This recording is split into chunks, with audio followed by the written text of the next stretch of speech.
Greetings, everyone. Pardo here from Sea of Tranquility. Welcome to another episode of The Monster's Den. This is our second Secret Satan Holiday Challenge, and this is actually a Halloween challenge, seeing as Halloween is just a couple days away. In addition to that, it is also Viewer Appreciation Night. We've got from Montreal, Canada, right? Dan Mailer, longtime viewer. Welcome, Dan. Thank you very much, Pete. I've been a fan of the show for about 5 years. I watched every Monster's Den, including your very first with just you and your candle.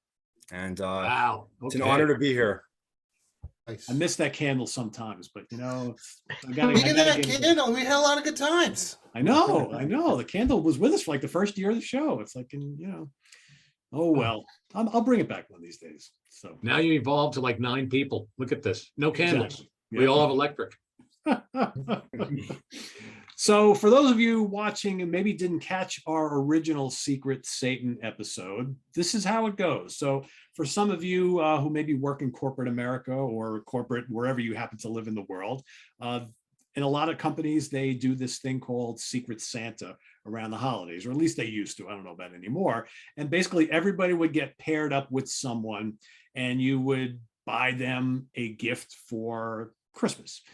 But you wouldn't know who it was from, right? So it's kind of like a mystery type of thing. You'd have to figure out who the hell it is. So, and they'd put names in the hat and all that sort of thing. So we decided to kind of do that here as well, but with a little twist. Instead of giving anybody a gift, we're going to give you a film to watch that you haven't seen before. So George, who is our kind of coordinator of this whole mess we call Secret Satan, George basically has gotten in touch with everybody separately, paired them up with someone here on the panel. Each person who is Satan gives the person who is their Secret Satan a choice of a handful of films. Hopefully, the Secret Satan will find one on that list that they have not seen before. We've had our films for a couple of weeks. Everybody's watched them. And now each person is going to talk about them briefly. We don't need full synopsis or anything. Just what you thought of the film. Did you like it? Did you not like it? A couple little tidbits about the movie. And then everybody's going to hold up at the end of their turn, a little piece of paper or card that's got the name of the person they believe gave them the film assignment. So their Secret Satan, right? And then at the end of the show, we're going to go back to that after everybody's gone, and George is going to confirm or not, or basically go through everybody and say that is correct or that is not correct, and divulge who your actual Secret Satan was. So I think as we go through these a couple times, we'll do these periodically during the year. I think people will start to get a feel for the type of films that people give out, and it might be a little easier to choose, or identify who your Secret Satan is. So with all that, I'll turn it over to George for the draw, and we'll get started here. All right. We may as well start like you like to start. Let's start down at the bottom. Start with Dan Brown. What was the film you were given? Well, I was given a choice of 4 different films, and strangely enough, 3 I had never seen, 1 I had. So it was some interesting viewing on this. And I decided to go with a film called Alien Space Avenger, filmed in 1989 in New York City or New York area. And this film totally reeks of 80s filmmaking in the city, low budget. I'd like to say it's a train wreck, but it's not. The basic gist of the story is it starts out in 1939, and there are like 4 young kids that probably 50 years later would end up in a farmhouse with chainsaws. That's how bright they are. They're going out with Dad's car to drive around and drink some of his hooch. And they get in their Model T Ford or whatever old Chevy they have, and they drive along a right open road, and they see a spaceship above. It crashes, like literally a stone's throw off the highway. But the thing is, they go out there, and this thing looks like a combination of a clown car and a round washing machine, and it's about as large. And the one guy goes up to it. He knocks on the door or something along this line. It opens up, and these small, like penis type monsters jump out, and they jump down his throat, similar to kind of Alien, but not enough money in the budget to make a real face hugger. They just had these, obviously dildos from 42nd Street that they bought and whatever they shoot out, and they go down the mountain, and he becomes possessed. Then, of course, he, like invaders from Mars, brings each person back to the car and they all get possessed by these things. Now they head back into town. And not only to go to a movie theater and they watch a Flash Gordon serial chapter and they make fun of it, how stupid humans are and their technology is really shitty. They end up going to a VFW in which it's only 20 years. It takes place 1939 or so. And they're going to VFW, which is only 20 years after the First World War, but everybody in the VFW looks like they're veterans of like the Alamo. I mean, they're like ancient. They go in there, there's a gun on the wall. I'm just giving you all the nuances that makes this such an insane train wreck. They go to a gun on the wall. He opens it up and there's shotgun shells in it. One of the guys in the VFW says, "Oh yeah, Bill, he loaded it last week. He was going to bring it home, but he forgot it. So he just hung it on the wall." So they get the shotgun, grab a bunch of other weapons on the wall and just create havoc. They run back. They realize that they're being pursued by a space marshal in a ship. So this is kind of like Blade Runner now with 4 fugitives and some guy or Terminator. And turns around, they go back to the spaceship. Well, let's hide here. Now, mind you, like I said before, the spaceship is like if you parked your car on the side of the road and you walked into the woods to take a leak. That's how far away it is. Now, cuts to 50 years later, somewhere along the line, the spaceship has been covered by about 30 feet of dirt. Like there was some biblical mudslide that came through and just covered everything, right? Construction site is there. 4 usual, construction guys sitting there. Of course, the guy with the most dangerous hand tool says, well, I'll open this up, see what's in there. Don't call anybody. Hits the thing. Our 4 possessed teenagers from the 30s come out with the same clothing, holding the same weaponry, and they kill everybody. Now they head into New York. This is where it starts to get weird. Okay. It's New York, late 1980s. And this is where the film takes off and gets what I like to call the aroma of trauma, because it's kind of like a science fiction horror comedy, except the sex is not as stupid and toilet driven as in a trauma film. But all the major features are there. And you're saying to yourself, why is this like this? And I'll explain why it's like a trauma film, but it's not. Okay. So they go there, they find out that there's a comic artist who's having like a brain fart and he can't create a new comic book. And he makes a comic book called Space Avenger, in which there are 4 fugitives from another planet that are being pursued by somebody. So the 4 aliens think that this guy knows all about them. So they're going to go kill him. Now it turns into typical running around mayhem, shooting, killing, insane. I mean, just shooting, not mayhem, not bloodshed.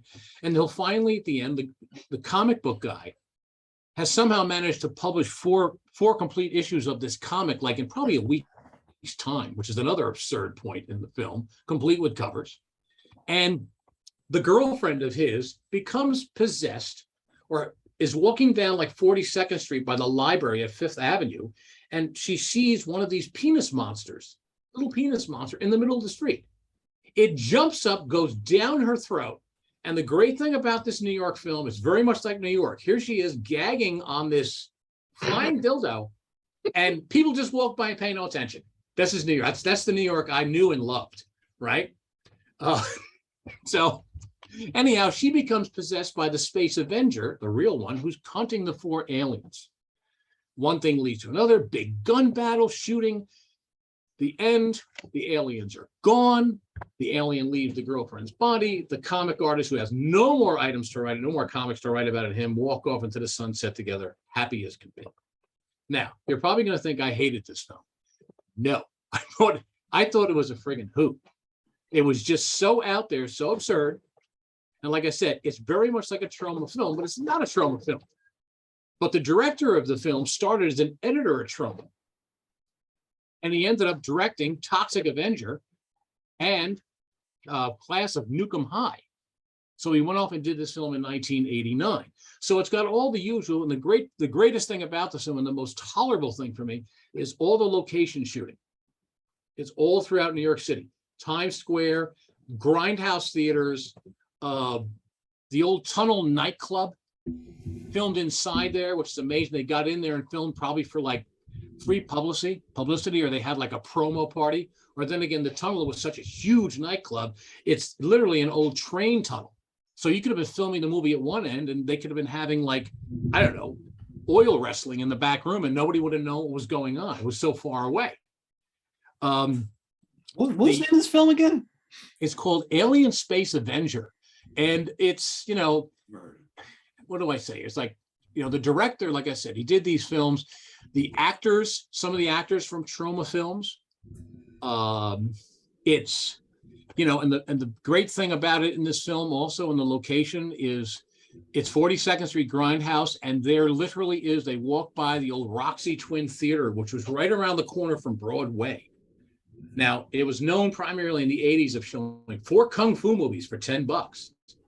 But when they filmed a location, this thing was the quintessential wet dream lineup at a Grindhouse Theater in New York City. And I have to just name the 4 films that are on the marquee to watch all day.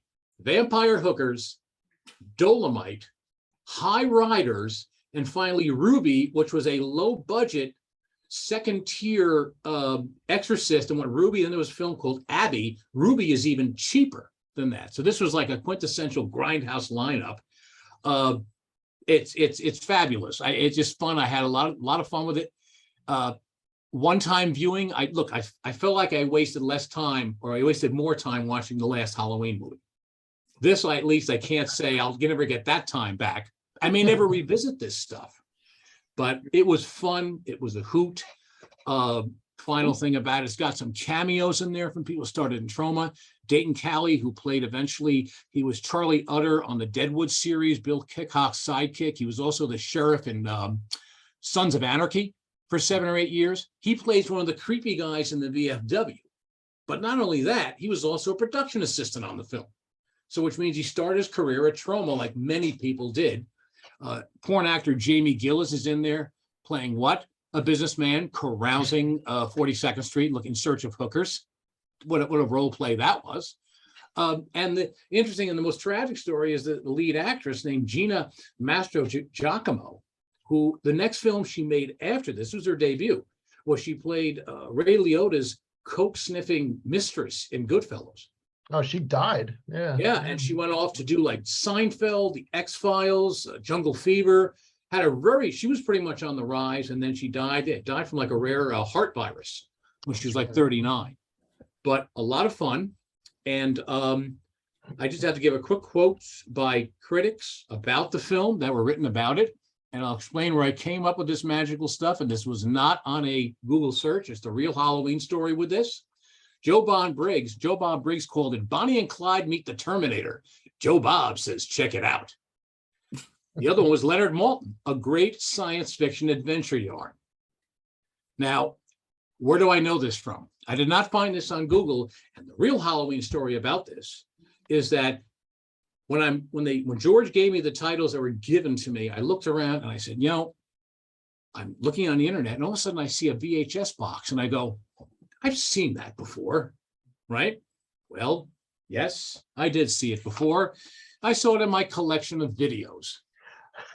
Nice. Now, the real horror story about this is that I have had this film for close to a quarter of a century. I've never fucking watched it. So it's given me a real life-changing moment. I bet like looking through shit. What do we know? Come on. And the last thing about it, in the end credits, during his thank yous, the director says, thanks to Martin Scorsese. Now I'm scratching my head. Now I got to research this. Why are you thanking Martin Scorsese? Apparently found out the director of this film in reality writes history of Hollywood books. He's a man after Davy's and mine heart. He loves old cinema and this and that. And he worked hand in hand with Martin Scorsese in the 1980s when Martin was involved very much with film preservation out of the Museum of Modern Art. So he must have helped him along to make the film. Great hoop, one and done. I enjoyed it. Now I'm supposed to say who I think gave this to me. Yep. Let's hear it. I had no idea. It was very confusing at one point. I sat there and then all of a sudden I woke up at 3 a.m. in a cold sweat one day and I said, it was Craig Kaminsky, damn it. So that was my guess. It was Craig Kaminsky. So, Right. Thank you. Stay tuned at the end of the episode too for the full reveal. The big reveal. There you go. All right. Speaking of Craig Kaminsky, let's hear about your movie. All right. My ironically, my movie was a Troma movie. And mine was from 1989, also to match Mr. Brown. But mine is called Blades, and it is about a killer lawnmower that is terrorizing a New Jersey golf course. And it's a lawnmower, kind of like a Dixie chopper, not like a standard riding mower or a push mower. So it's a decent size one. There's no notable actors, and I don't have any notes for this either. So this is all going from memory. Nobody that looked familiar to me as I watched this, and I watched it twice. And what the movie is a pretty much of a parody of Jaws, but with a lawnmower and not a shark. So there's some good things about it, and there's some bad things. So I'll give you the good parts first. And it's pretty much follows the plot generally of Jaws, which we're all familiar with and can all quote. So a series of killings are happening at a golf course, and they're not very bloody. That's one of the negative things. It's like almost too much like original Jaws, where you don't really see what's going on, and they'll find bodies like buried in the sand traps or something, and you don't really see a whole lot of what's going on. The Roy Scheider character, or the policeman, his character's name is Roy, is the lead golf pro where he's a newly hired golf pro at this course, and he's kind of usurped the position of this woman who she thought she was going to get this job, and she didn't. The owner of the golf course is pretty much almost exactly like Murray Hamilton in Jaws, that he kind of turns a blind eye to people being killed and just ignores it, and is in a sort of way to Jaws 2. There's a big event that's going on. In Jaws 2, it's the regatta. In this movie, it's a charity golf tournament.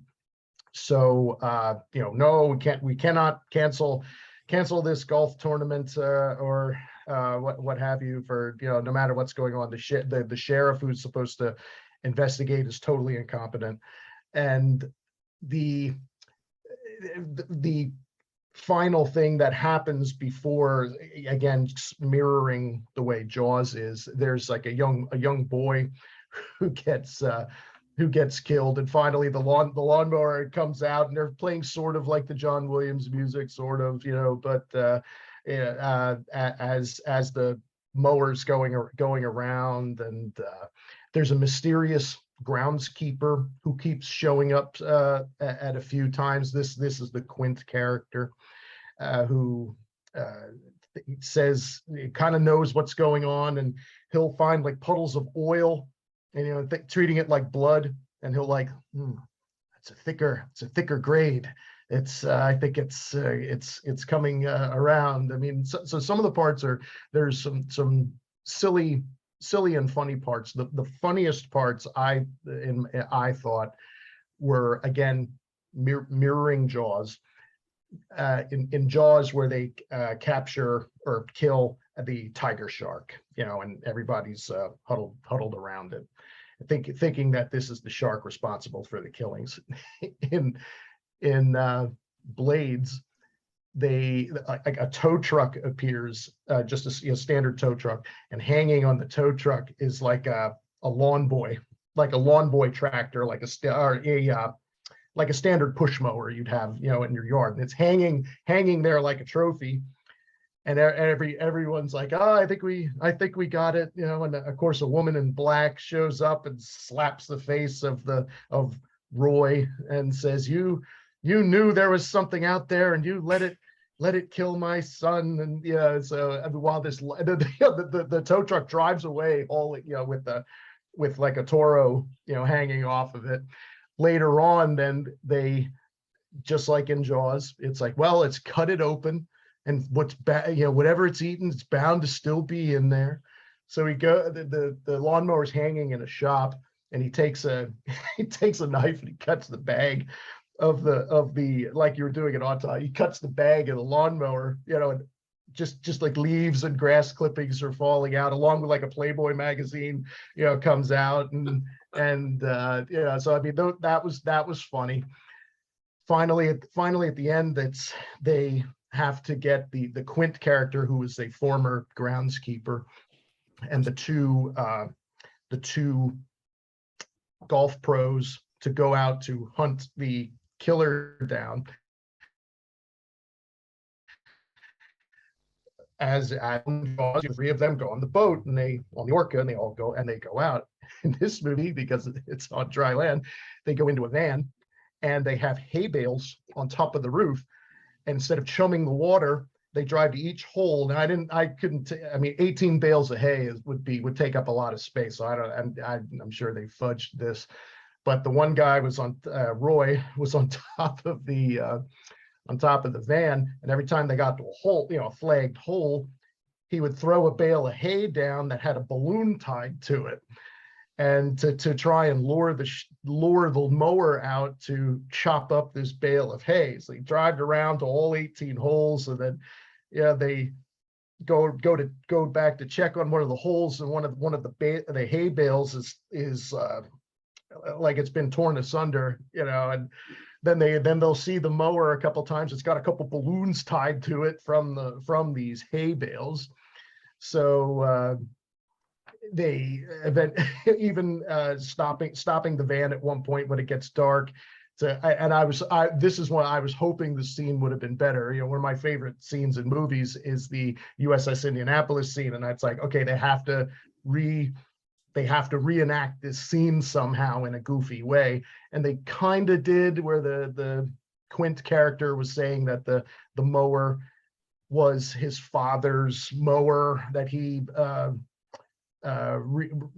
refurbished and everything, but that part was a little disappointing. And of course, while the van is just sitting there in the dark, the lawnmower rams the van a couple times and tips it over, and they have to run out. Eventually they do.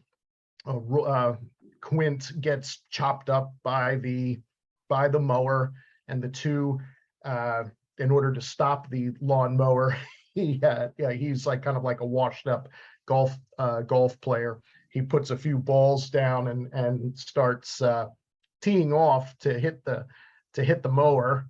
I believe she had the other golf pro had put like a peck of sugar or something, and she had thrown it, and it landed on close to the gas tank. And so I think what they were trying to do was, like, he was trying to hit the.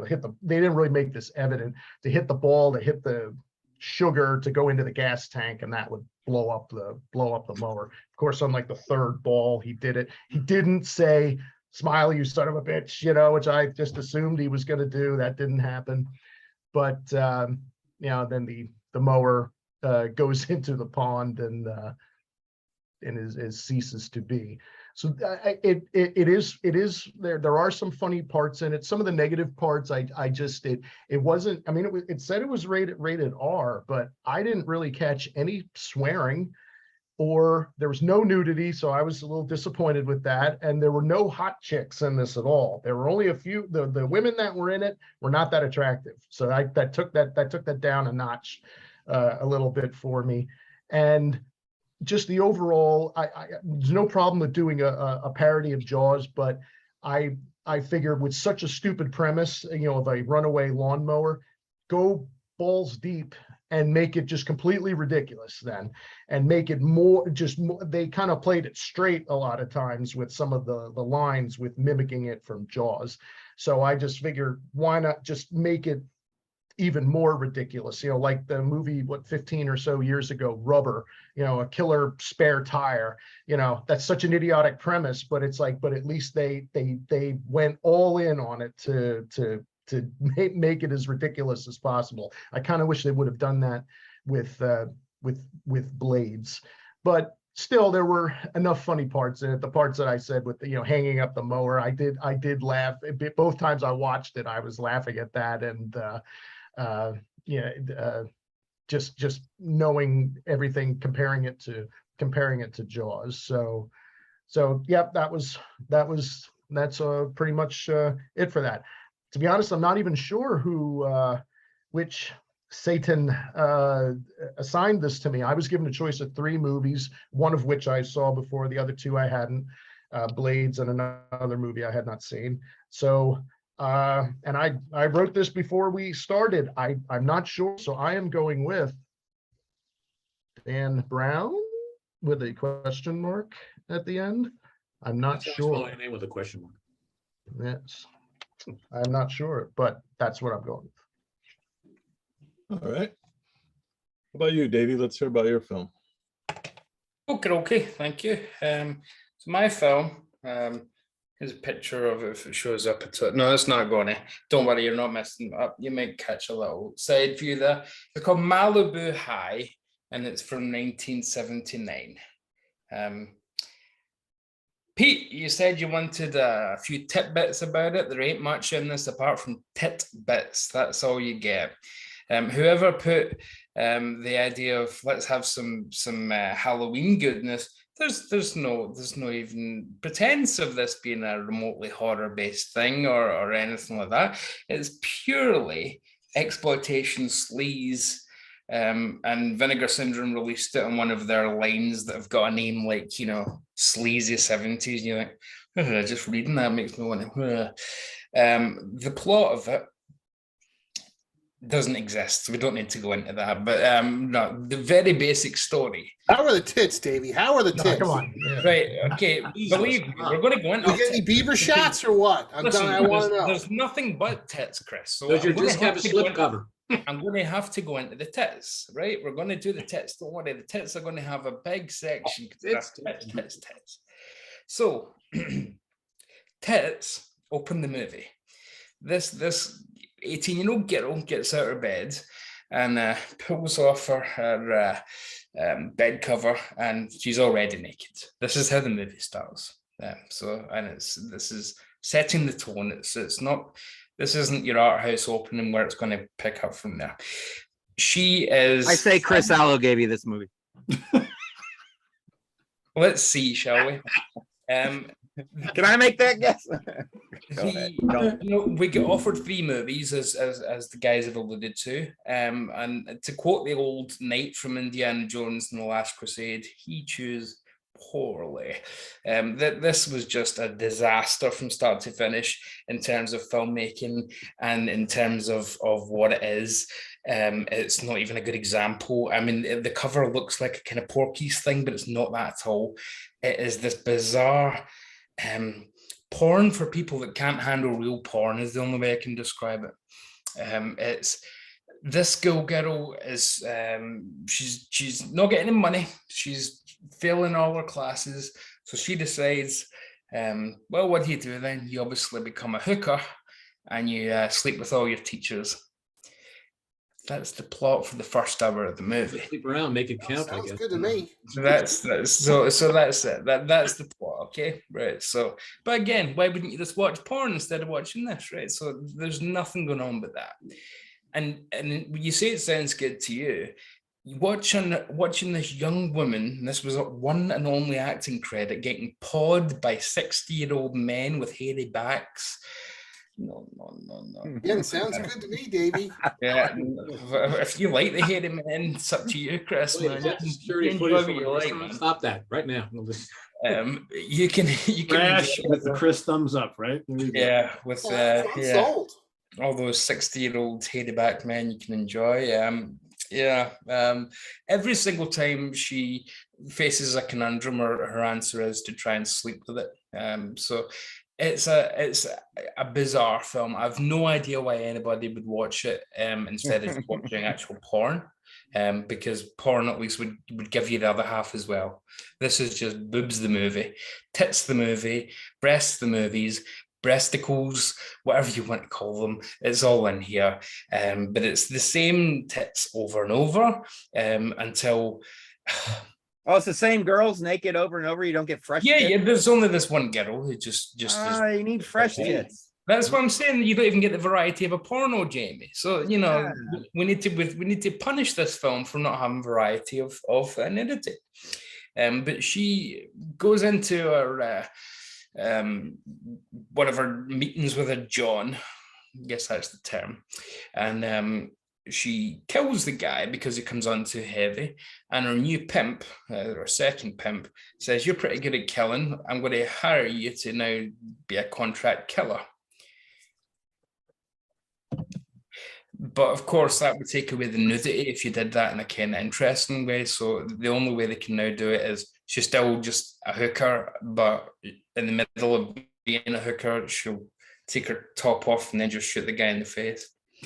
Wow, Davy's doing a hell of a job of selling this movie. You know, So, hey, but what are this- those? again, you see her nude in the first 30 seconds of the movie, so there's nothing else after. Now at least they've introduced murder, so Yeah. there you have But it. why was this called Oh, Malibu High? Like, why didn't they call this the Topless Assassin? No, That but would have sold no, tickets. no, tits the movie, tits the movie, honestly, because it is just this.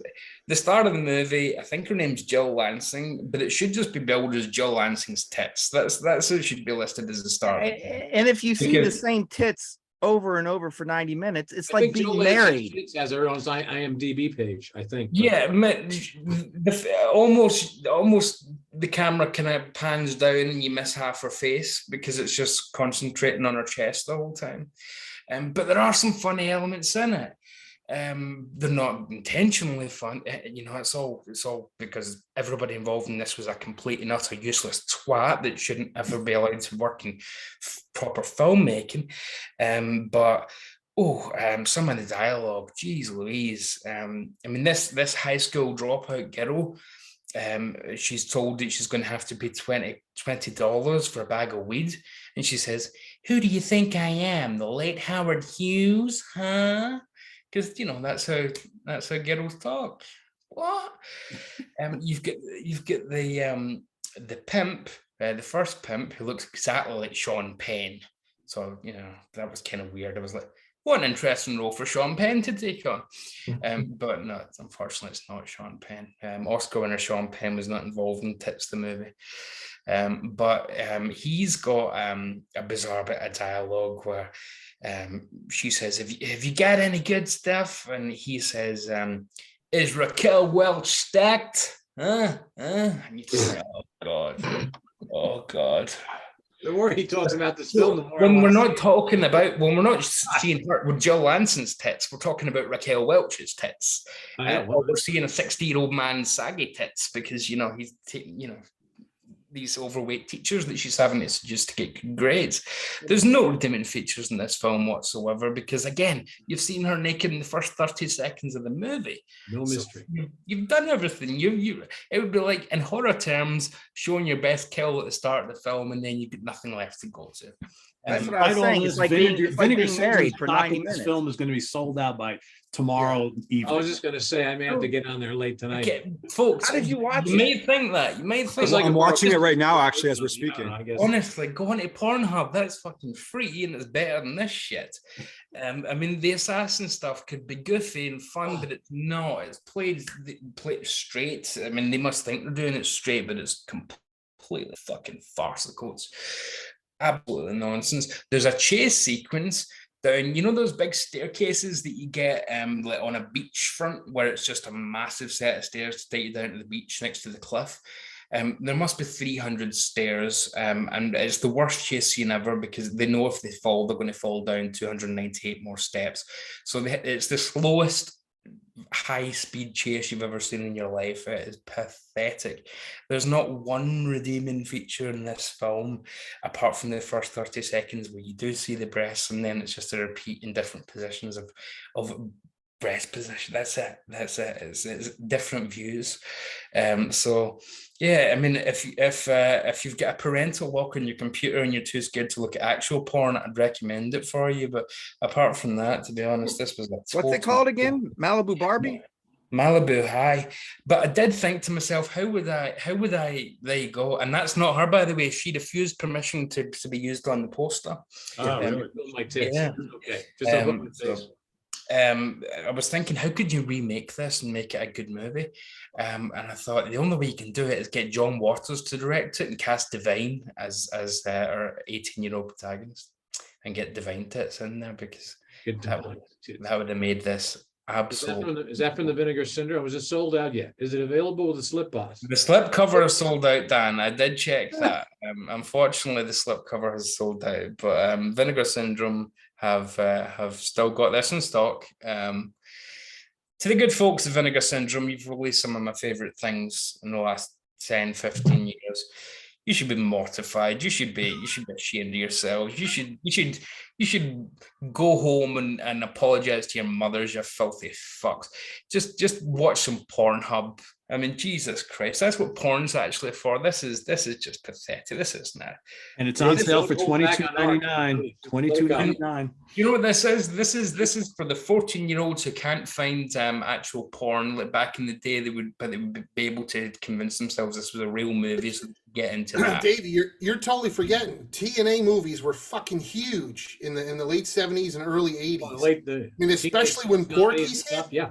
This was before Porky's. That's what's even weird. This is pre-Porky's. So I mean, but the cover makes it look as if movies were big business. They were cheap to made, and they turned profits. They made them. But it makes it look as if this was. I mean, Pete, you've seen the cover there. It looks like something at Mad TV with all the kind of cartoony characters. None of them are in the movie.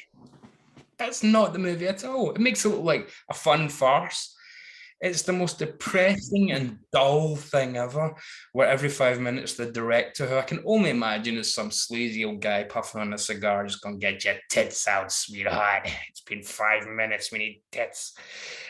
So if you want my guess as to who picked it, I'm going to go with I'm going to go with Allo. It's not going to show up. I'm going to go with Chris Allo. So yeah. Apparently, I've got quite a reputation. Well, put it this way. I said the words hits, and you went, "Sounds good to me." So, I mean, yeah, honestly, if this is your bag, fine, but I just don't understand why you wouldn't jump the extra mile and watch actual porn. And I've got no idea what it's doing in the Monsters Den for Secret Satan. Let's be honest, That'll be on the next show, Porn Den. Yeah, Pornhub. We'll be launching this house. We'll send each other links for the OnlyFans link that we have coming soon. But yeah, this was an absolute disaster, and everybody involved. It went them all, right, as we learned last time, right? Yeah. If anybody involved in this is contactable, if they're on Twitter or anything, please let them know I hate them. And I hope that they die and that their family dies, because this is just deplorable and disgusting, and I kind of enjoyed it in places. All right. And on that note, happy holidays, folks. Yeah. Merry Christmas. All right, Jamie, hopefully you liked yours more. What do you got? I got a movie that I remember when it came out and I wanted to see it, and then I just totally forgot about it, and then I never saw it. So when I saw it was one of my options, I said, yeah, I always wanted to see that. And it is A Cure for Wellness, a 2016 movie, 2.5 hours long. So it was a long one, directed by a guy named Gore Verbinski, who did some interesting movies before this one. He did the first 3 Pirates of the Caribbean movies. I think it was the first 3. He did that. I never saw it, but I assume it's awful. That Lone Ranger movie with Johnny Depp as Tonto. He did the Weatherman with Nick Cage. He's all over the place, which I remember. I don't remember much, but I remember liking it. He did the 1997 movie Mouse Hunt with Nathan Lane and Lee Evans running around trying to catch a animated mouse. And he did Rango, about the animated lizard or whatever it was, Geico or whatever, with Johnny Depp doing the voice. So that's a weird list of movies to come in and do. I don't know what you would call this. It's a little perverse, but it's a horror thriller fantasy kind of movie, fantasy elements in it. You got this guy Lockhart, who's a young dude. He works for a financial trading company, and they're about to do a merger, and they need the CEO to get there to sign some documents or some shit. But the dude, the CEO, is at some, he's in the Swiss Alps at some wellness center, and this young guy, Lockhart, has to go get him. And right when you hear wellness center, it sounds creepy right off the bat. So he gets there, and I think right away, man, it's been a long time since I've seen Shutter Island, but this is reminding me of Shutter Island. And this guy should have thanked Martin Scorsese in the credits, because it's very much like Shutter Island. It has elements of like maybe The Shining in it too, because it's kind of creepy at times. But I will tell you this movie is beautiful to look at. The cinematography is out of this world. The directing is ridiculous. He does all these reflections throughout the movie. Like, for example, he does this train scene where the train is going into the tunnel. See, I got a slideshow. And the train reflects off itself as it moves. And it's just, you can't take your eyes off it. And then you got scenes like this. Looks like a painting of some sort, an oil painting. You got things like this where he's reflecting within the eye of a stuffed head of some animal on the wall, and the person comes in and you see the reflection there, which reminded me at the last minute of Citizen Kane, where you have the snow globe and the woman coming in as what's his name dies, Foster Kane. See, look at that. Cinema course 101. So yeah, it's beautiful to look at. Now, the acting's good too. You got this young kid, I don't know who he is, Dane DeHaan as the main character, the Lockhart. Is really good. From Chronicle. Jason Isaacs is really good as this evil doctor. He's really good. Yeah. You got this chick in it. I don't know if this is her first movie, but it had to be early. Mia Goth, and she's kind of becoming a scream queen because she's also in X, the new horror franchise. And She's Pearl, the main person in X. and Pearl also, Jamie. Yeah, I don't know if she's going to be in any of the sequels. I think the next Yeah, one she's in the prequel. Pearl. Yeah, Just she's in the prequel as well. Okay, so yeah, not everything makes sense in this movie. It's a little predictable at times. There is a dentist scene in this movie that makes the Marathon Man look like a gentle cleaning. It will make you squirm. It's very hard to watch. So I know Craig didn't give me this movie because he's like, oh, the Marathon Man, oh, it's so crazy. If he would have saw this, he wouldn't have brought that up. So I know he didn't give me this movie. Maybe I did. There are plot holes out the butt. Like he's in this chair, he's locked in. Then the very next scene, he's running around. Oh, like, how did he get free? I don't know. He seems to be escaping all the time. There is no real lockdown in this evil castle of evil doings going on. But he escapes. He goes to this bar and they find him and they say, get in the car, you're going back. Okay. Doesn't put up a fight. There's poisonous water in this movie with eels in the water. And they discover these eels are, how old are these eels? They're very old, longer than an eel should live.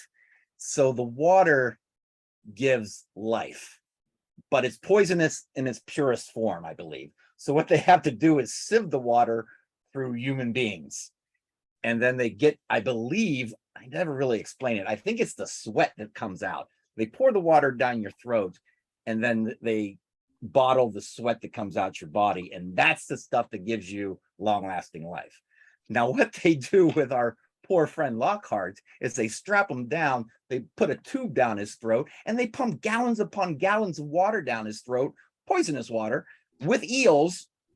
He's fine. He lived through that. No problem at all. They got people in these big vacuums or canisters of water, and they're floating in there, and are they dead? Are they alive? Well, one guy shows up later, so they're somehow living in there, but no one really knows how they're living. They have no mask on. Are they breathing through the water? But I thought the water is poison unless it's filtered through a body. So I don't know. There's all kinds. I know Allo didn't give me this movie because there's too many plot holes and he would hate this fucking movie. So Yeah, this sounds fucking terrible, this movie. scratch him. He would hate this movie. I quite like So this. there's two gone. I found this very interesting. So it had a $40 million budget. And it debuted in the States at 4.2 million, only 4.2. I think if you included Canada, it was a little bit more, maybe 6 or 7 million.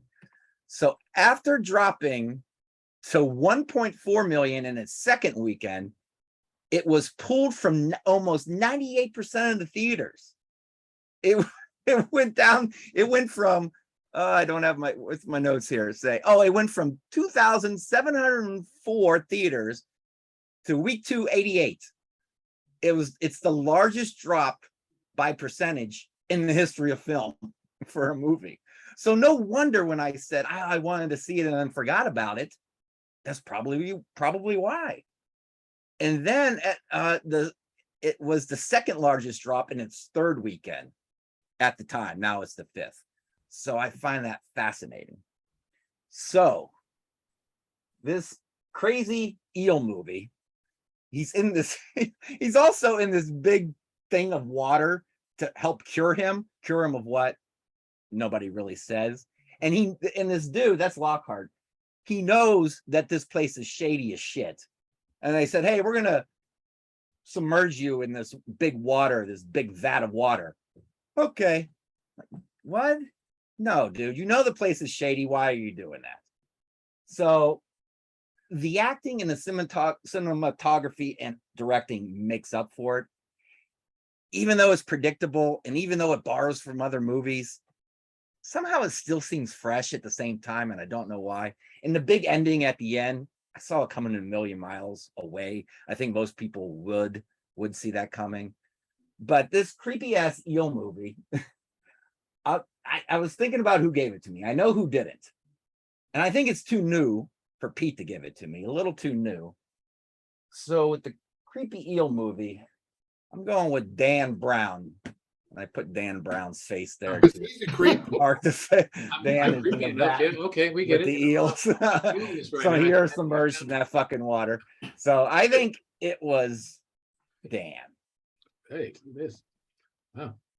Quick say something about Dane DeHaan, the star of that. My wife works part-time at a retirement home that's nearby here, where I live. And Dane DeHaan's grandfather is a resident there. So he's come in on a handful of occasions to visit his grandpa. And my wife's met him and said he's a super nice guy and everything. And she asked him about Spider-Man. He was in one, he played. I don't remember him in that movie. He was Harry, the Amazing Spider-Man. I don't remember much of that movie, to tell you. Yeah, he was in that, and he was just in an HBO miniseries, The Staircase, and that we had watched, which was pretty good. So it's just my wife's met a celebrity, on a handful of occasions where she works, and again she said it was in that Metallica movie as well, through the something. It was like Through the Never. Yeah, he was the star of that. Yeah. Okay, That's right. Yeah. Cool. Cool. All right, let's hear from our viewer. Dan, what do you got? Sure. Okay, so I had 3 choices to pick from, none of which I had seen before, which I was a little surprised.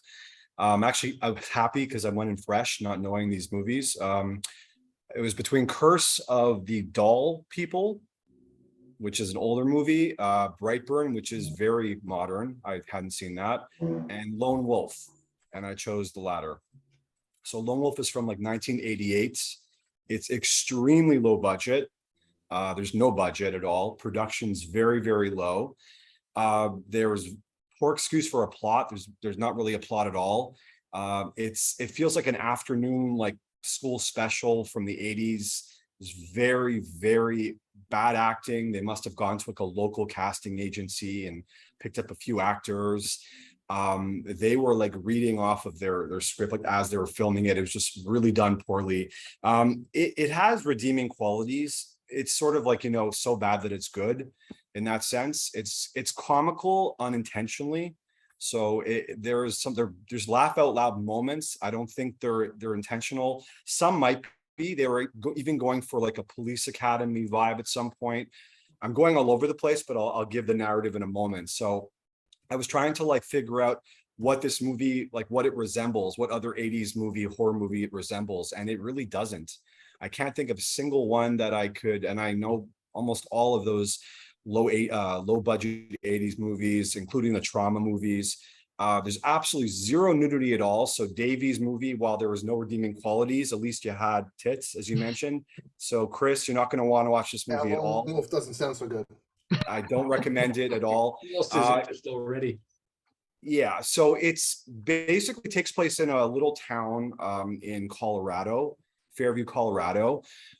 We're introduced to the movie with a scene kind of like the beginning of the music video for Thriller, you know, with Michael Jackson in the car before he transforms into the werewolf with his girlfriend. Just done much poorer. There's the acting, because as I mentioned, it's non-existent. And the main actress in the beginning, she's actually not horrible in comparison to all the other actors we're introduced to later on in the movie. Her name is Julie. The character is Julie, and she's with her boyfriend who they're trying to make out in the car. She doesn't want to make out with him, so he's drunk. She takes over the wheel, tells him to get a car. She wants to drive herself home. Subsequently, he gets eaten by a. Oh, you have it? Oh, you're looking. No, okay, I just pulled it up on my phone. Yeah. Yeah, that's the best, and even that's not even a great like picture. That's that particular. Well, yeah. If you want to hold it up for one moment, that particular picture, Pete, that you just showed us, is the very like one of the last scenes of the movie for the transformation. So it's essentially a werewolf movie. It's the makeup or the practical effects are non-existent. All we see of the werewolf is the face, and even that's, you know, done very, very poorly as well. And it's sort of like wearing jeans and like a jean jacket and jeans throughout the movie.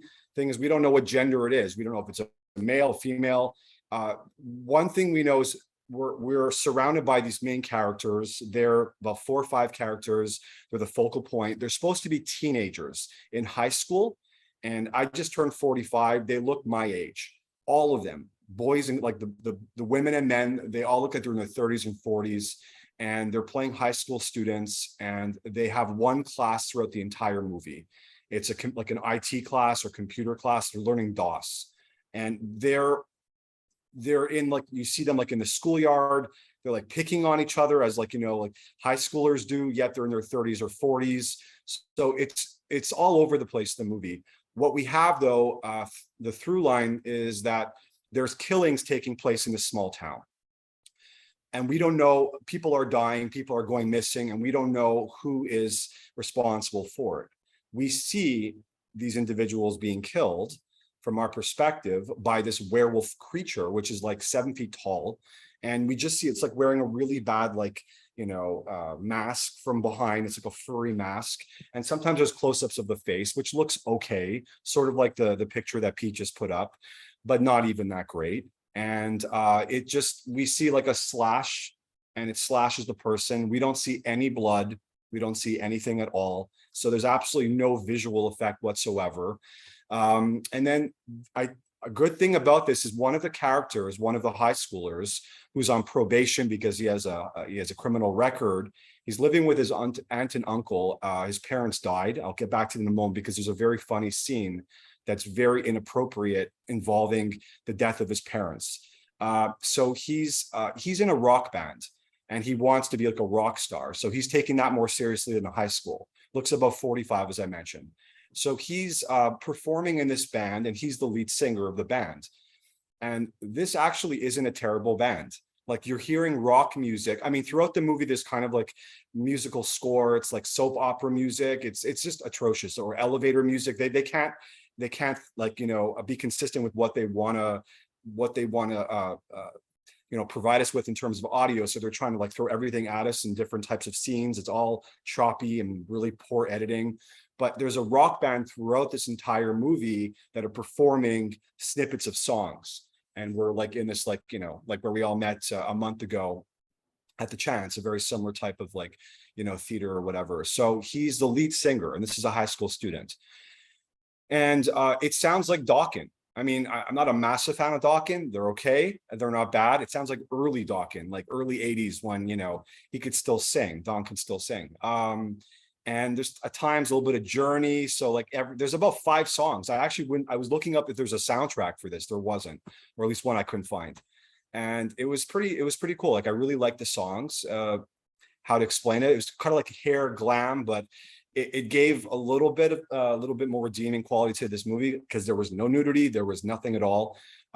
So that was one aspect of it. But the thing that really I found a little compelling was there was a lot of red herring. It was a whodunit. So these people, we don't know, there's some kids or some like homeless people, they're being murdered one at a time by this werewolf. And the town doesn't know it's a werewolf.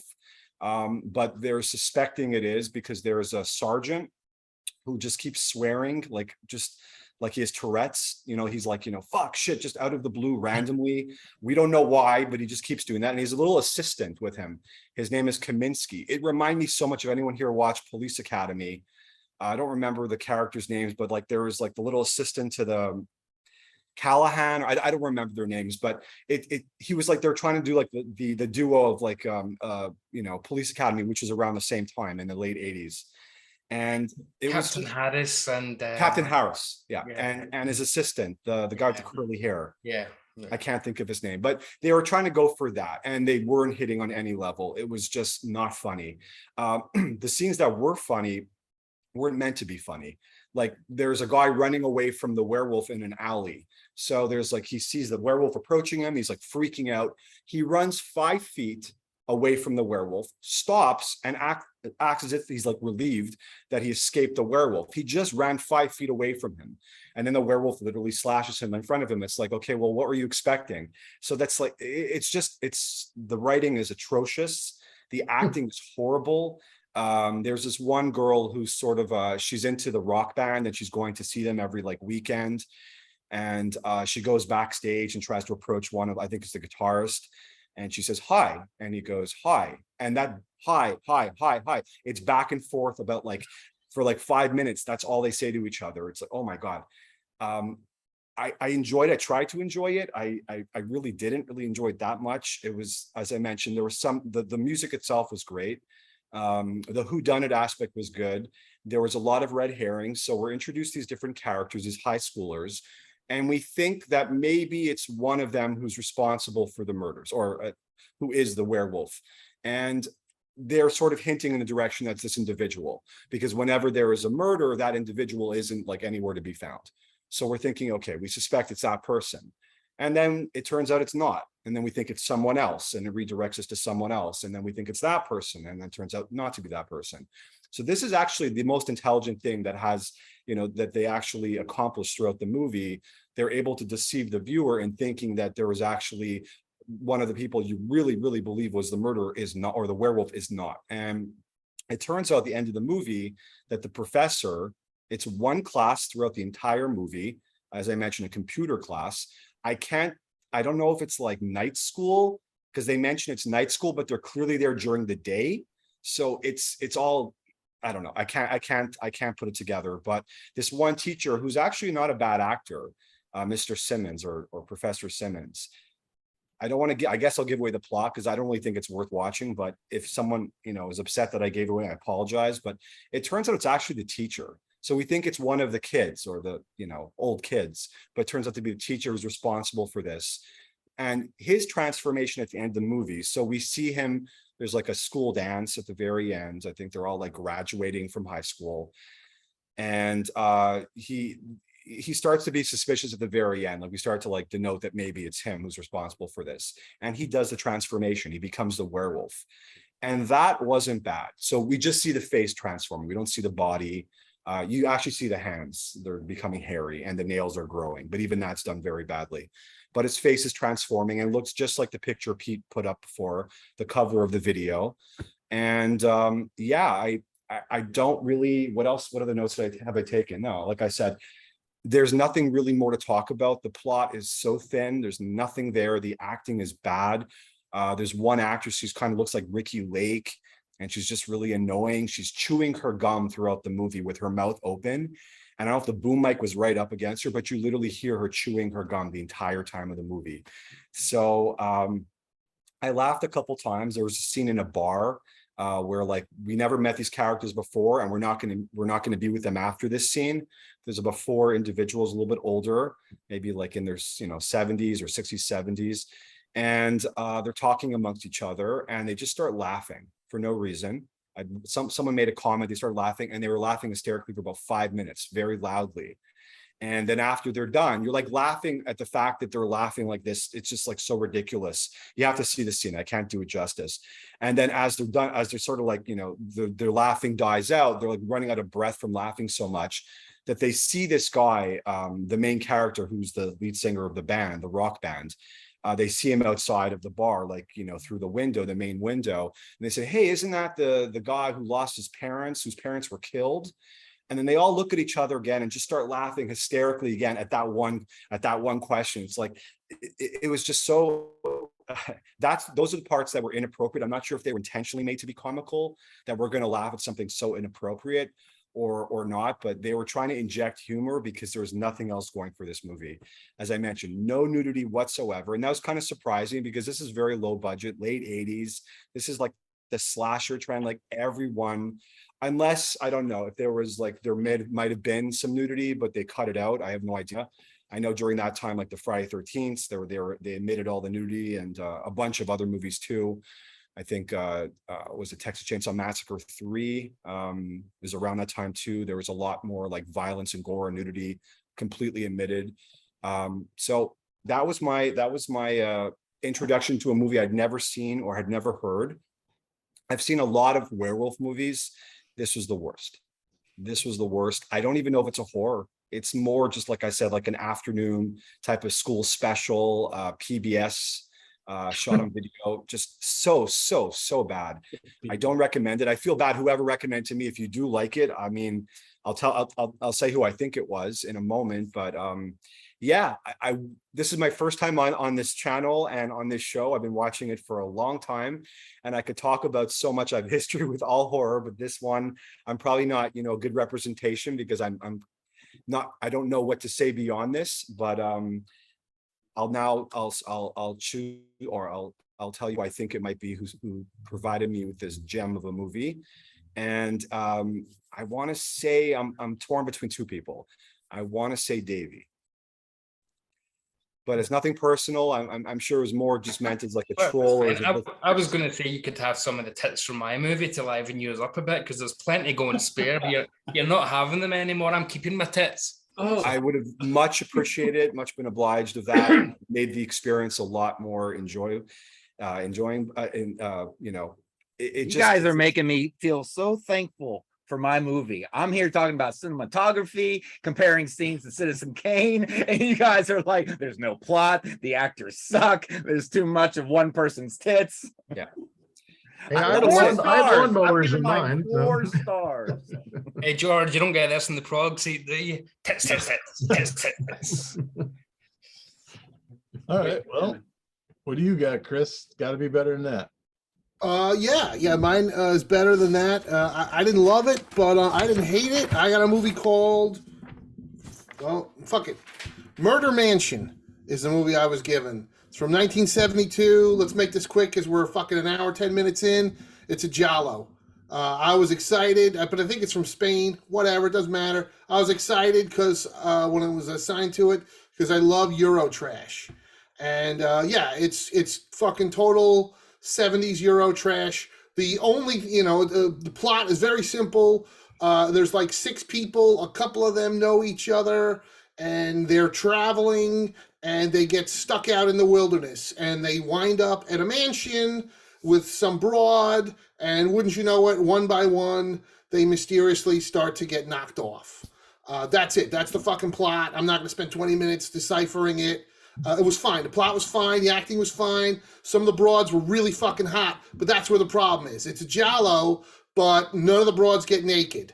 All these gorgeous fucking European women, and we get to see, I got a naked back or a piece of leg. I was like, what the fuck? But I guess side boobs. Nothing. Nothing. No I would sign? take Davy's Oh, tits in a Chris, heartbeat every 2 seconds, tits. because I was so expecting it, having seen so much Euro trash and giallos and Italian sleaze. But I guess this was early enough. But then again, and also like the kills, like there's all these kills, but we don't see them. Like it was literally like the end of any slasher where all of a sudden somebody opens up a door and there's a dead body. And I was like, for fuck's sake. So that was the stuff that I was disappointed in. But overall, I still enjoyed it. The ending is fucking nuts because a whole bunch of people get killed, including one of the funniest kills I've seen in years. One of the hot European broads is standing by a fireplace and she gets shot and she falls backwards and her head falls right in the fireplace and burns. I was like that. I burst out loud laughing. Like that's fucking great. So it wasn't bad. It didn't suck.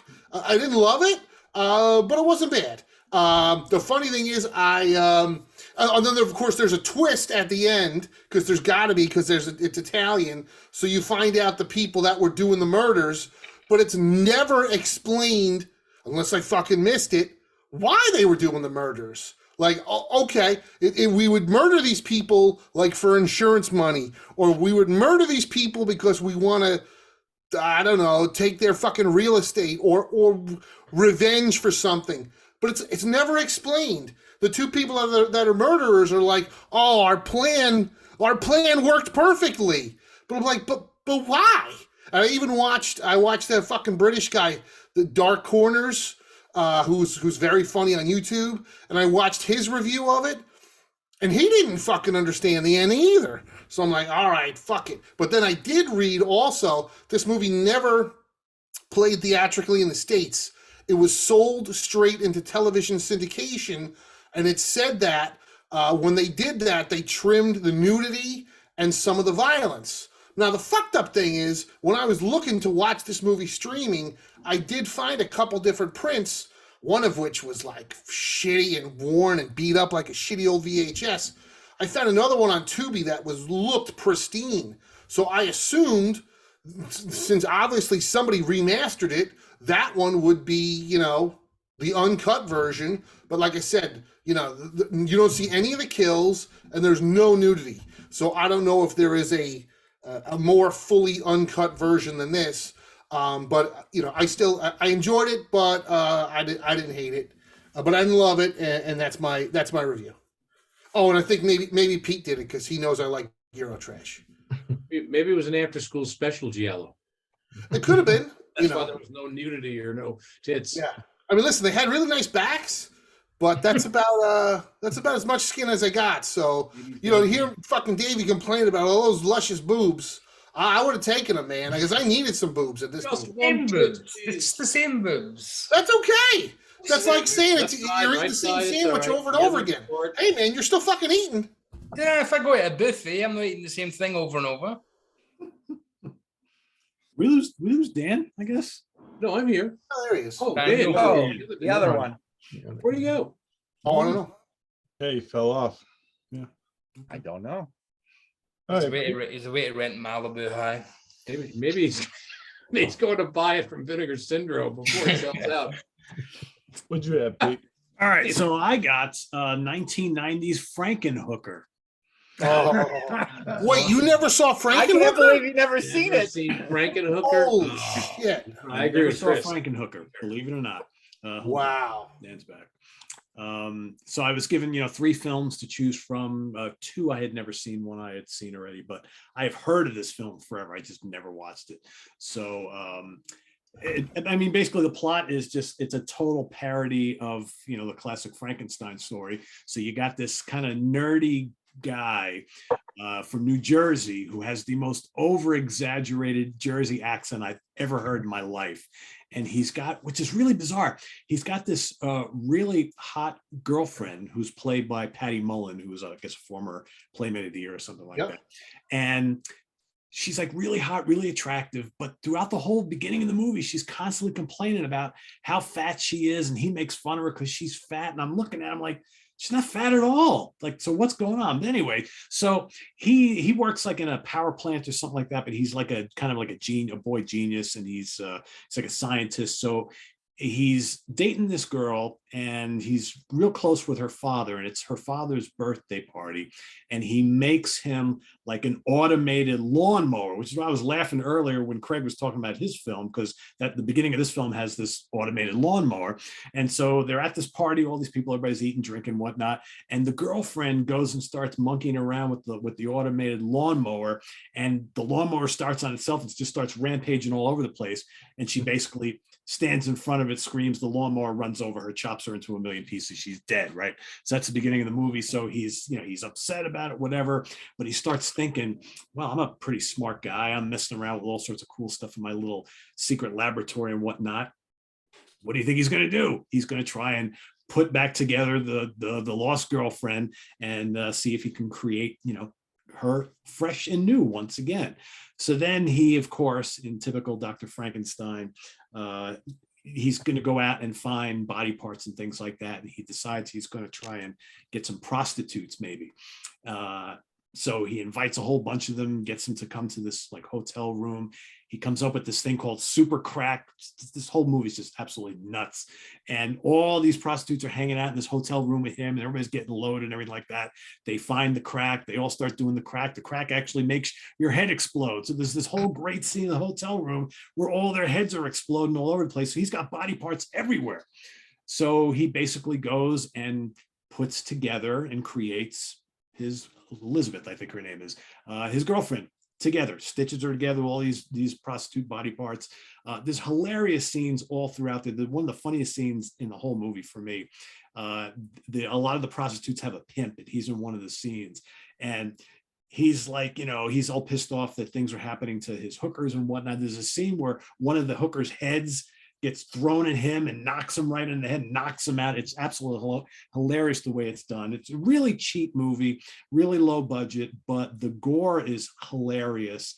There's actually some really cool kills in here, and it's very craftily done. I think it's just, it's funny. It's more a comedy than a horror film. But another great thing is when Patty Mullen, when she comes back to life as, you know, Frankenhooker, she is so good with all these really stiff movements and her head expressions, and she keeps repeating like hooker lines all over the place. Want a date? And that's, yeah, it's the best part of the film is her interpretation of this, you know, Frankenhooker character. You know, she's coming out to guys in the street, and it's really, really funny. And, you know, without giving the whole film away, the ending is really, really cool too. There's a nice little reversal at the end, which made me laugh in a big way. And actually her boyfriend, the Dr. Frankenstein Jersey character guy, he gets it in the end in a rather nice way, and he wasn't expecting that at all. So I like this. Is it a classic? No, but as a piece of like 90s horror comedy trash, it's very, very entertaining. Very entertaining. Are you going to buy it? I probably won't buy it, but there's plenty of naked women. There's lots of severed and blown up heads, and lots of gore, and laughs aplenty. Even though the guy's New Jersey accent drove me absolutely nuts, because it was laid on so thick. I was just like, will you please shut up and just get on with the rest of the film? But yeah, it's a lot of fun. It's a lot of fun. Now, I guessed one person, but then after he kind of made a comment in the beginning, I was like, well, maybe it's not, but I'm going to go with, I thought it was Chris Allo. No, you can't really see that. I kind of figured it was Chris Allo. I love Frankenhooker. They showed that at one of the exhumed marathons at like 5 in the morning. Oh, this would go over great at one of those. Yeah, yeah. I showed it at Hudson Horror. When it came out on VHS tape, back in the gimmicks of VHS tape, it was a slightly larger cardboard box. It was the poster of her walking out of the subway thing, and there was a button you'd press on the box, and it would say, "Want a date?" Yeah, I stole one from the local video store. I have mine, but I wore the battery out. Yeah. And I love how George is keeping track of everything. You see him writing down. Okay, Pete Pardo thinks it was Allo. Chris, wasn't that Frank Henlotter? Yes, director of Basket Case. Brain damage. Good old Frank. And Patty Mullen still looks fucking amazing. I met her at Laura Schiller last year. I think she was in. Yeah, she looked pretty damn good. And Louise Lasser's in this film too, which is really, Yeah. really bizarre. I was like, holy crap, she's in here. I mean, she did a bunch of trashy films in like the late 80s, early 90s anyway, but way after her time has passed. But James Lawrence is the name of the main Yep. guy, the Dr. Frank Yep. character, the Jersey guy, I call him. And he's hilarious too, but man, that accent, just like, oh my God. It's like he makes Rich Catino's accent look like nothing. So. Available on Synapse Video, I think, on Blu-ray. Yeah. Arrow Video put it over here as well, so plenty of good additions. Terrifying tale of sluts and bolts. Can't go wrong. Well, I will say in a general sense, don't hold me to the exact number, but I think you guys were better at guessing last time, or maybe better at fooling this time. I think 5 out of 7 people guessed right last time. This time, only One one person. person. Wow. Yeah. We're losing touch with each other here. Okay. Wow. Ooh. So Should go in order or? Yeah, go with the first person to talk first. First person was me. Dan. It was Dan. Daniel Brown, you I- guessed that it Craig was Kaminsky. That's Craig why. Kaminsky, but it was Uh-oh. Chris Allo. No shit. Wow. Dan, it's funny, until you started talking, I was like, holy shit, I ran Alien Space Avenger at my Hudson Horror Show, and I brought the director, Richard Haynes, to the theater. He brought his family. It was a big deal. And I was like, as you're talking, I'm like, oh, holy fuck, was Dan there? Is he gonna he'll totally know it was me. No, that story to me was true. I've had that tape for 25 years, and I just Okay. watched it and said, damn, this looks familiar. So then you didn't come to that show that I did. I remember it was the first movie. Yeah, his no, I parents- didn't, His parents were still alive. They were like in their fucking 90s. And yeah. So you that's know, and a note for Peter, Chris, and I in particular, that the early scenes in that film were done in Peekskill. yeah, absolutely. Yeah, they were done in Peekskill, New York. Yeah. And then it goes into New York City and whatever it is. No, He, that was a didn't- lot of he fun. did not direct Toxic Avenger, but He his was in first it. 2 movies were Splatter University and Class of Newcomb High. He edited Toxic Yes, Avenger. he edited That's- Toxic he edited- Avenger. Yeah, Yeah, no, super it's, nice guy. that was a lot of fun. I love that. He thing. lives in Peekskill. I had to pick up does. the 35 millimeter film print from his house in Peekskill. Wow. Okay. Because I knew. All right. Yeah, there you go. Just around the corner. Craig, you thought it was Dan Brown, I did. but your secret Satan was Jamie. Ah, okay. Yeah, very well. Well I done. thought, hey, he likes stupid movies. Well, he does. He can sit through it. Coming sat from the through man it who twice. speaks about cinematography. Talk about the killer lawnmower. Yeah, I love the scene when they cut it open. And it's Yeah, just I neat. could not help but laugh. There's no at that. kid in it. And just with the like I said, the tow truck having like Yeah. a Toro, and everybody's admiring this lawnmower, there. And I think the guy says the cut radius on this machine is Yes.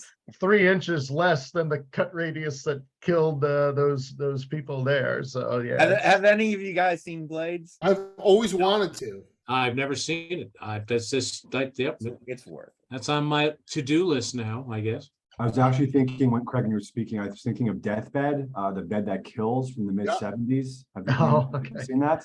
No. Yeah. Have that, Similar concept. There's a lot of movies. A new movie with Jeans, like Killer Jeans or something, or Yeah, I saw Killer Jeans. That was that Slacks with an X or What? something Yeah. like that? yeah. Yeah. I probably never saw Blade because I probably, when it came out, I probably thought it was probably a roller skating or roller blade movie. I never put one and one together with that one and came up with 2. So, yep, there you go. I'll be looking for a bootleg copy of that this week at Schiller. In the VHS PMS or what that place is called. Davey, you thought your secret Satan was Chris Allo, but it was Craig. Oh, I knew it'd be one of you dirty boys at the back.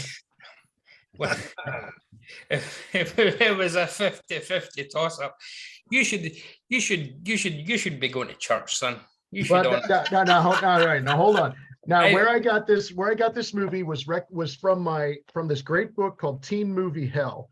Yes, and that's exactly what it was. And Yeah. so it's mostly like with chock full of teen sex comedies, but Malibu High, and I'll quick read this here because Davey got some of the parts wrong, and I'll tell you right now, there's more than one nude woman in this. Her friend, her You're right. enemy The in little this. mousy girl does also get Exactly. picked She up. gets I should naked have in it mentioned too. that, So there's yeah. more than one set of boobs in this movie. So, but it says appearances can be deceiving, sometimes gloriously so. Malibu High is a rage-driven exploitation sleaze scorch of hatred, cruelty, and violence that Crown International Pictures repackaged as a fun in the sun bikini beach jaunt, so the movie would be easily confused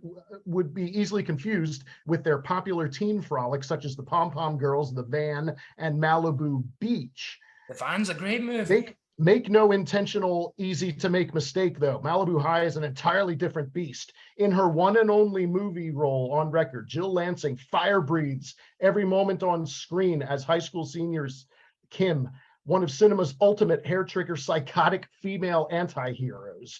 She is a rage-driven monster, somewhere between Elizabeth Berkley and Showgirls, Charlotte Gainsbourg at the end of Antichrist, and all the Switchblade sisters combined. So we're comparing this. It's 9:26. It's Hold on. 9:26 right now. Allo will be watching this by 9:45. That is But- bollocks. We're comparing this crap to Lars von Trier's Kim's Antichrist. napalm for disposition fuck's is due to her failing grades and lack of funds. Plus, she's enraged after being dumped by hunky blonde Kevin in favor of demure Annette. After hitting a disco with her pal Lucy, Kim sucks on a bong and guzzles a hooch bottle like she's trying to injure both objects, proclaiming she's officially out for revenge. The next morning, Kim fucks a teacher on a dirt mound called High Point, then negotiates a deal to turn tricks under the tutelage of van-driving scum pimp Uncle Tony. In short order, Kim jumps ship to a more elegant love broker named Lance. Alas, when one of her Johns gets out of hand with S&M kinks, Kim naturally hacks him to death with an ice pick. Rather than panic or get pissed off, though, Lance likes how Kim handled herself. He upgrades her pay to include cocaine and her assignments to include gangland assassinations. Is Best this of the all, same the top movie of her Davey hit watched? list- Best of all, the top of her hit list It's like a includes a different very own movie. principal. This movie, this does not, right? You didn't talk about any of that.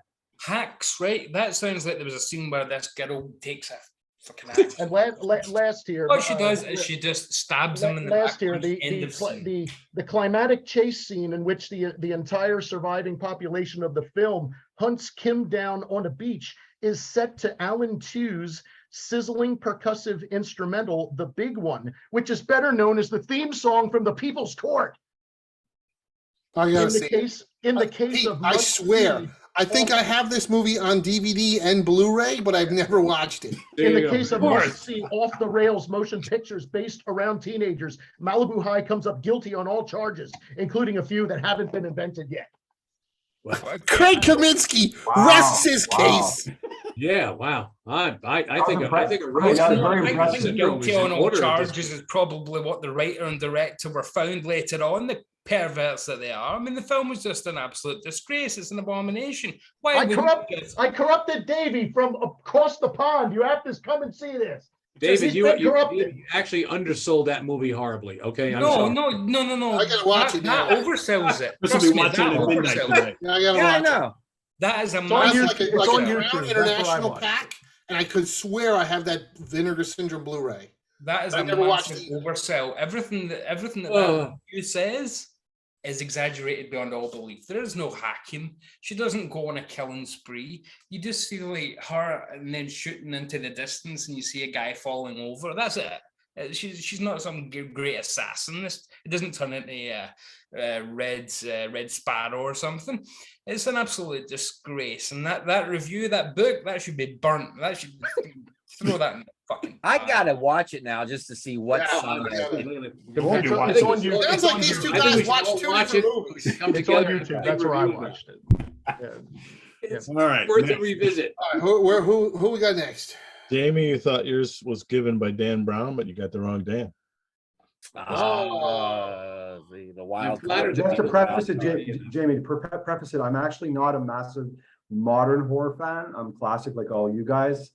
But yeah, that movie stood out to me. But I definitely see its flaws. And you. And I didn't even get into all the incest.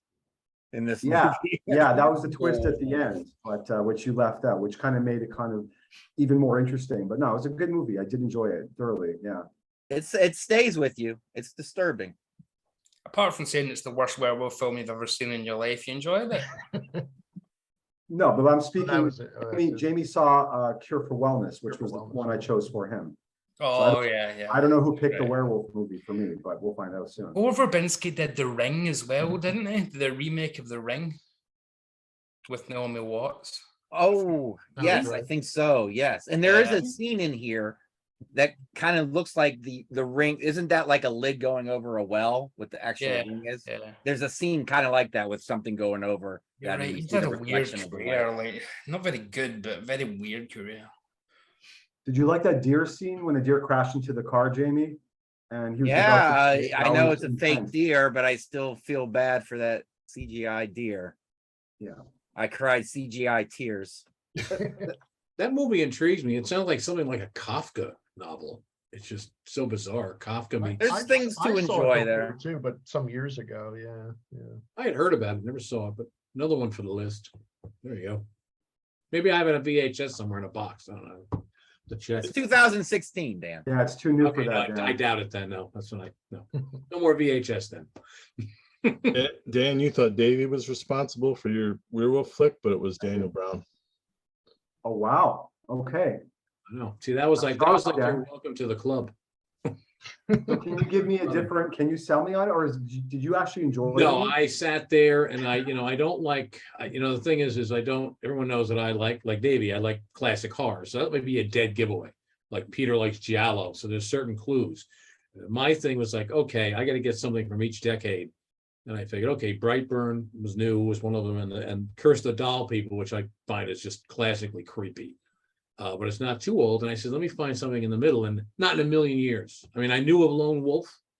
I know it's horrible. And I just said, there's no way he's going to pick this. There's no way. There's too much other intriguing stuff on the outside. Nope. Okay, so no. As far as it's another werewolf film for the books, but no, it's slow moving. It's everybody has that 80s attitude with the earring in their ear and the Rob Lowe hairstyle and whatever from St. Elmo's Fire, and it's just, and the women with the teased hair. it's like, this is so bad.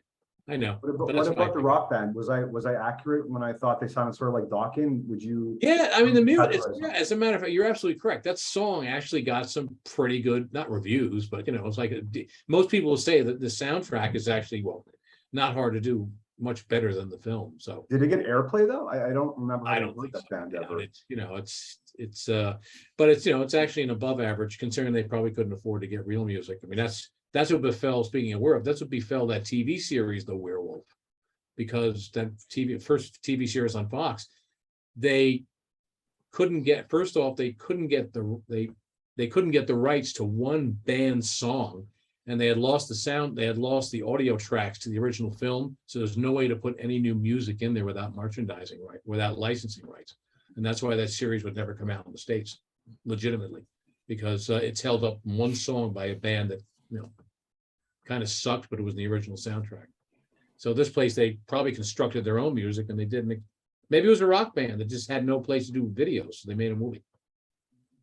Yeah, actually, I'll look up the name because it is a rock band that actually, I think they had a record deal. But none of those actors went anywhere, hard to believe. Oh, no, not at all. But the director actually was involved. He was on the crew of Raging Bull. I don't know in what capacity, but that stood out to me. Like I don't know what he did, if he What the hell is Martin Scorsese been up Boxes? to? He seems to be in half of these bloody movies. Martin Scorsese seems to be involved in all this trash tonight. What's going on here? Well, like I said, the guy in my thing, he worked with film preservation with Scorsese, and so I guess maybe Scorsese. Yeah, that's what I'm saying. I think Martin Scorsese should be on the Monsters Den next week. Chris, you thought yours was Pete, and you're the one guy who was actually right. Ka-ching. Right. So Pete, the version that you have, does it have nudity in it? Pretty sure it does. All right, so yeah, the version I saw, it was all. This is like the Hatchet movie situation. Yeah, it's the second time and on Tubi. Would you watch it on Tubi? Yeah, and I Googled it and I found, I forget what streaming channel I was on. I was on YouTube, but it looked like shit. So then I found it on Tubi, and the one on Tubi was pristine. So I was like, oh, this is obviously remastered. This is the one to watch. But yeah, there was no nudity, and all the kills were done off screen until the very end. Weird But for a streaming service that rhymes with booby. there we go. But the ending is great. I mean, it's a tight movie. It's ridiculous Euro trash, which I liked. I just, some boobs that Davy got, and a little bit more blood and guts would have helped me. Quite They a could bit. they could do an edit of Malibu High with it in the day. It would be 3 minutes long, and it would just be the theme tune for the People's Court. But Do you have it on disc, Pete? Oh yeah. Because it seemed like one of those things that should be like from like Severin should have put it out. Yeah, I was just looking to see. I think it's in a box set that I have. I'm trying to look at it. yeah, see, it seems like the kind of thing that would be on one of these forgotten Gialli It's on sets, Giallo, yeah. Allo or Severin or Vinegar Syndrome did, isn't it? Yeah. But like I said, I liked it. I definitely didn't hate it, but I was just disappointed that it wasn't sleazier. Pete, And he wonders why he's got that reputation. Pete, you thought yours was from Chris, but it was from Davey. Wow. Okay. Yeah, I wanted to give you something that kind of like Dan said, it's a bit too easy to predict if I just gave you a bunch of old movies. I thought, well, I'll go with something that's full of gore, full of nudity, but at the end of the day, it's just a wonderful horror comedy at the same time. And I love James Loren's performance in it. It's wonderfully over the top. I think Frank Henenlotter is one of the greats of exploitation cinema. He really gets every film that he's going to make. Really understands his audience. That, I think it's a wonderful parody of Frankenstein, but it also stands on its own 2 feet. Ah, there we go. Yep, from Vinegar Syndrome. There we go. Is it rated R? Does it have an R rating? A legitimate R rating? Frankenhooker was released in 2 different versions. There's an R-rated and an unrated, if I'm not mistaken. I meant your movie, Chris. Oh, I don't know. Yeah.